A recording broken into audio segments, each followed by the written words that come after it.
Bermuda पड़ियारे आयोजित होइथिबा विशाल संविधान बंचाओ समावेश जोगदे राहुल गांधी मोदी और शिल्पपति गौतम अदानी को करिसेंती टार्गेट आउ कहिसेंती संविधान रे केउठी लेखा होइनी ए देश अदानी कि अंबानीकर कि आरबपतिंकर। संविधान खोलिकी देख एथिरे लेखा अछि ए देश गरीब लोकक।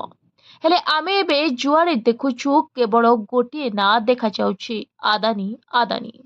यार अर्थ अदानी ओडिशा सरकार चलाउछंती आ मोदी को भी चलाउछंती अदानी।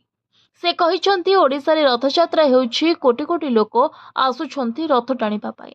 हेले एक ड्रामा हेउछि रथ को अदानी आ तांको परिवार पाई अटकाई दिया जाउछि।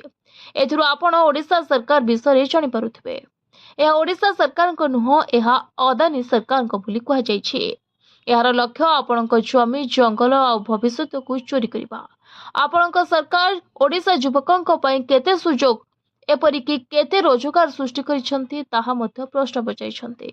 ता छडा बड़ बड़ कंपनी आसुछंती आपणक जमी नेइछंती धन नेउछंती आपणक खणी नै जाउछंती आपणक केते रोजगार देउछंती बोली सभा समिति रे गर्जिछंती राहुल गांधी।